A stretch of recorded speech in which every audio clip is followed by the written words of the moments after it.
Egaa jireenya gaafa jiraannu jireenya jiraannu keessatti wanti tokko nu quunnama yookaan wanti kun nurratti ta'a jennee siruma iyyaannu jechuudha. Keessattuu nuti ijoollee shamarranii jechuudha.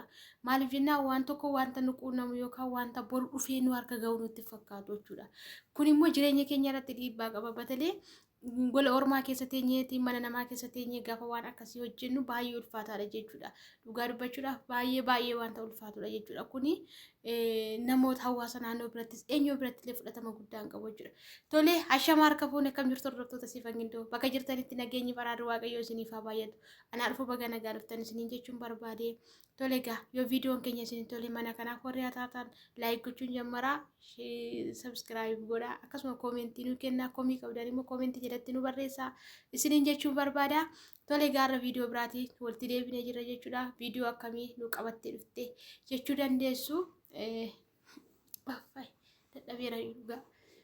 Egaa har'a viidiyoo tokko isiniif qabadhee dhufee jira jechuudha. Waan guddaa akka irraa barattan abdii guddaan qaba jechuudha. Keessattuu ijoolleen keenya gola ormaa keessa jirru jechuudha. Baay'een keenyi hin deemna malee wanta hojjennu hin beeknu.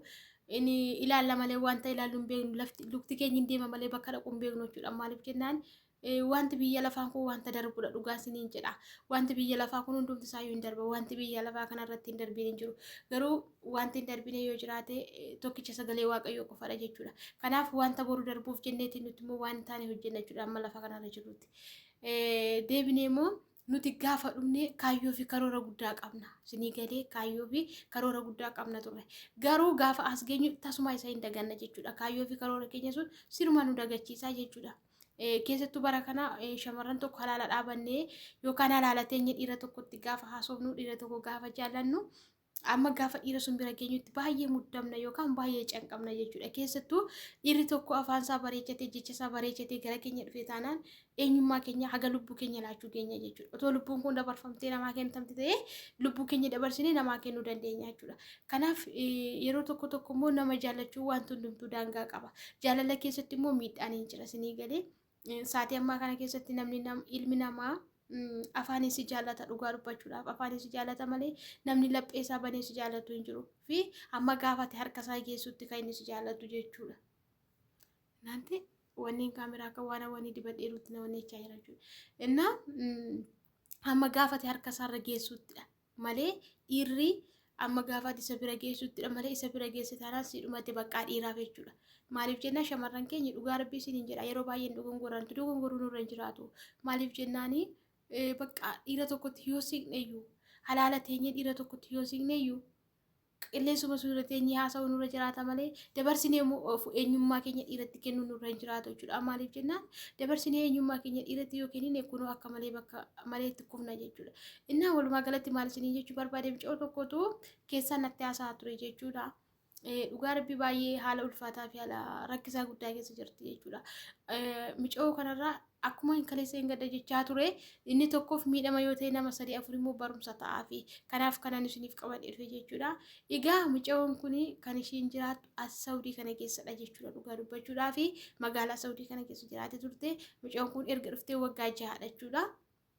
Akkuma nama tokko mucaa tokkoon baree jettee gaafa mucaa kana bartu wal baranii qilleensarra waggaa 3 wajjin haasofne jettee amma gaafa kana bakka dirqama si fuudhuun qaba bara nagaa ila godhachuu qabna malee jedhee baay'ee namudde jette gaafa inni namuddu ani koo ishii jedhee niitii koo wajjin akka maatiitti wajjin jiraanna waan ta'eef eeyyamsiifadhee hin bahee jettee gaafa eeyyamsiifadhee bahu guyyaa tokko isa bira bulee tanaan amma bakka dubbii dubbannee galla jedhee tanan dhaqee waa'ee sargii minaaminidhaa fi bakka isaaf jedhee dhaqee tanani bakka waggoota baay'ee wajjin haasofne waan ta'eef guyyaa tokko hamanatti dubbatee hin beeku guyyaa tokko jechaan taa'inaa jedhee hin beeku guyyaa tokko walitti buunee hin beeknu jettee nama amanuun hammam akka nama miidhu laalaa dhugaa rabbii isiniin jedha jechuudha.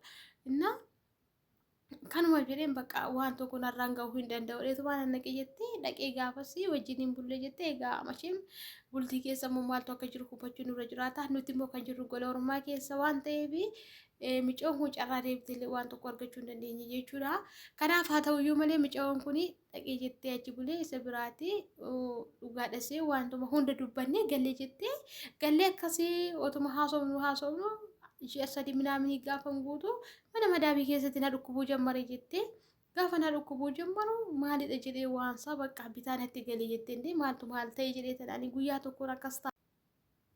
egaa ishiinis na dhukkubuu jammare jettee gaafa na dhukkubuu jammaru maalidha jedhee ofuma koo ofirratti dhaggeeffachaa of sodaachaa dhuman jiraachaa ture jette dhaqee osuma hin beekamiin ji'a afur fixe jette gaafa ji'a afur guutuu bakka nyaanni hojjetamtu hundumtuu natti xiraaha jettee wanta nan hojjedhu hundumtuu bakka waan tokko gochuu hin danda'u jettee kana caalachumaa naanniitii qottime jettee na dhukkuba jedheen gaafa ishiitti dubbadhu ishiin immoo fuuteetiin mirmaraa nageessi jette gaafa mirmaraa nageessitu ulfa ji'a afurii garaatti hin baadha jettee gaafa kana haa ta'u baqqaa jedhee ishiinis akkanii isa godhanyaa koo bira deemu beekti waan ta'eef bakka akka carraa ta'e hin danaggaxii minaaminaan jette ishiinis anis kanumaan ishii jedhee dhiisee galee jettee galeen isatti akka sapiraayisii yookaan akka gammachuu wayiitti jedheen isatti meenii jette ishiin kun gaafa isatti muuniiti bakka yeroo dhuma sunirra kaasee idaa inni garaasatti hamaa yaadee jettee buleesaa bilbila isaa cufate jette dhugaa waaqa kun nama gadisiisu buleesaa bilbila isaa gaafa inni cufatu bilbila sana yaala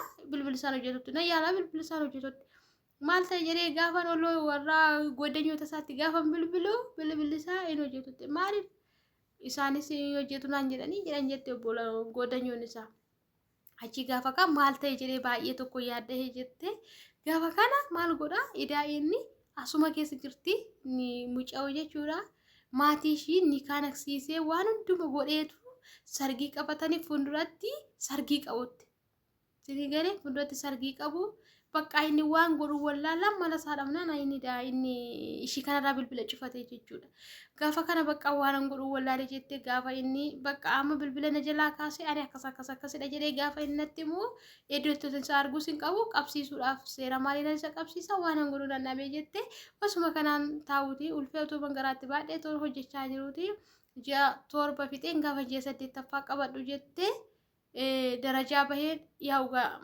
biyya jiraannu kana keessatti sila haalli keenya beekamaadha iddoo tokkotti darajaa bahanii bu'uu waan jiruuf jechuudhaan ulfaata osoon darajaa bahee bu'aa jiruutiin kufee jette gaafa kana gaafan kufuu bakka innoo bakka irraa socho'ee yeroo masuudhaan of wallaalee hospitaala nagasheen jettee gaafa hospitaala nagasheen warra hospitaala immoo akka inni bahu na gaafatan jettee lubbuun isaa mucaan du'eera waan ta'eef bakka nama ta'e already namni ji'a torbatu nala talaa daa'imni isinii galee kana caalaa inni ko bakka bahee hindu'ee jettee mucaanii haala kanaan akkanaan ta'ee jettee sababii niitiin koo nama garraamii yookaan nama miskiina taateef anan akkatti lubbuun koo oole malee badaasaatti du'ee tanan oole jettee innaa ergasiitii gaafananii waan hunduma kana keessaa bahee bilbila isaa naa bilbilee akka maalirra jirtaa minaamin jedhee gaafa inni gaafatu akkana gaafa jedhuun hindi ganaa immoo deebii akkamitti akkas goote beekaa goote malee minaamin jedhee jette indi ani yoom beekaas godhu yoom maalis godhe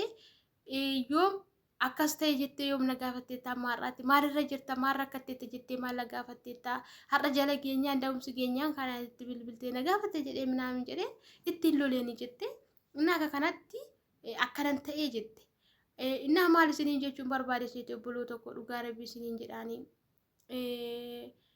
dhiirri hamma gaafa nuti isa bira geenyutti hamma gaafa nuti isa bira geenyutti siifan du'aa siifan gaggabaa jedha kun sirriidha garuu gaafa nuti isa bira geenye dhugaa rabbiiti bakka beektu isinu dhiirri dhugaadhaaf si jaallatu yeroo kamiyyuu taanaan wanta akkasitti sittiin jarjaru namni dhugaa si jaallatu jireenya boruu namni si jaallatu waan akkasitti sittiin jarjaru garuu namni dhugaa si jaallan fedha foon isaatiif qofaaf kan si barbaadu otoo guyyaatti gizee 5 si argee jaallata fedha foon isaatii qofaaf si barbaada waan ta'eef garuu dhugaan isin jedha namni dhugaadhaaf si barbaadu immoo yeroo kamiyyuu taanaan waan akkasiillee sittiin kaasuuni waan takka dantaasaa miti jireenya isaa boruutu isaaf cala waan ta'eef inna mucoo kana laalaa muddee fuudhee baasee akka kana godhee isarraa moo kan ka'e simbee godheen sinii galee kunigaa ishii tuttuuf kenneeni argatanii ishii tuttuuf kenneen keessattuu immoo jechuudha dhugaa isiniin jedhan mana akkasii keessa teenyee waan akkasii deemuun bataam ittiin ulfaata hin barbaachisus maaliif jennaan tokko bakka jirru beekuun nurra jiraata lammaffaan immoo wanti hundumtuu yeroo akka qabu beekuun nurra jiraata jechuudha wanti kamiyyuu yeroo isaa malee ta'uu hin barbaachisu hundumtuu toora godhachuu nurra jiraata isinii galee toora qabaachuu nurra jiraata akkuma du'uu yeroo qabu dhalachuu yeroo qabu jireenya horachuus yeroo qaba malee namni har'a dhalatee fi har'a jireenya godhatame kanaaf wanti hundumayyuu isaarraa kana laalle itti of kennu itti of darbachuun nurra hin jiraatu jechuudha. Wanti kamiyyuu wanti hin darbin hin jiru waan ta'eef nuti unu kana kan miira keenya to'achuu danda'u. Unu kanatu miira keenya to'ata malee eenyutti miira keenya nu to'achuu hin danda'u. Gola akkasii keessatti eenyumoo waan akkasii deemuu jechuun baxaam itti sheemiidha. Osoo amma dhugaa rabbii isiniin jedha niitiin shiis kun otoo nama gaarii ta'uu baatte otoo miskiina ta'uu baatte har'a baaftee gattiini. Gaafa mucoon kun dhukkubsattee otoo fuutee hospitaala geessuu baatte gaafa ishiin garaa ishii guddatee immoo akkas taate kanas otoo ishiin hospitaala geessuu baatte raatte mucoon kun duute moo duute karaatti. Dhugaa waaqayyo kan akka kanaan argamtu jechuudha. Kanaafuu maal isiniin jechuun barbaade walumaa galatti biyya kana keessa teenyee gaa'ila keenyaan boodatti hamma fedhe yoo nu jaallatellee waan akkasitti dabarsineef kennuu qabnu. Maaliif jennaan akkuma sakaaniillee malli amma toleera. Mala ammayyaa fayyadamuu hin danda'ama. Wanta akkasiillee godhachuuf carraa nuti qabnu carraa baay'ee dhiphaadha. Carraa akkasii akka hin qabne beeka. Maaliif jennaan mucawwan kun waan niitittiin nama gaarii taateef malee fi waan ishiin deemtee bulte suniif malee otoo mucawwan sun mana sun keessatti ta'ee raate hin ajjeeftiin isinii galee. Hin ajjeefti hin shakkiti kaa isaan akkasitti of shakku waan ta'eef. Kanaaf waan akkasii waan barbaachisu ta'e hin barbaachisu. Unurraa hin eegamu. Nun barbaachisu bakka. Kaayyoo nuti manaa baanee fi jijjiiramnee galuu maatii keenya jijjiiruu of jijjiiruu jireenya keenya fooyyessuudhaaf. Da'umsa barbaanna taanaan dhiira faana jiraachuu barbaanna taanaan maaltu manaa nu baase Itoophiyaarraa? Itoophiumarraa maaltu manaa nu baase? Garuu kaayyoo inni guddaan manaa nu baase jijjiiramnee galuudha malee birrii argannee galuudha malee daa'ima fuunee galuu miti. Birrii argannee hojjetannee maatii keenya gammachiifnee ofii keenya gammachiifnee wanta boru itti boqochuu dandeenyu wanta bu'uura ta'e tokko harka keenyatti qabannee galuudhaaf. Malee daa'ima barbaada yoo ta'e immoo maaltu biyya kana na fidere? Dhirsa barbaacha yoo ta'e maaltu biyya kana na fidere? Dhirsi Itoophiyaa moo asirra jira? Daa'imni Itoophiyaatti moo asirra argama?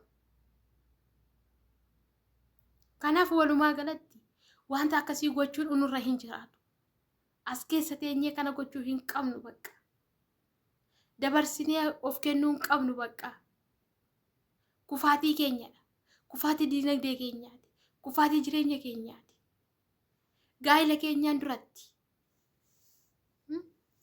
Gaa'ila keenyaan duratti dabarsinee akkasitti of kennuu hin qabnu, of saaxiluu hin qabnu. Keessattuu gola ormaa keessatti. Hin teenya malee akkatti kaanuu hin qabnu hin beeknu.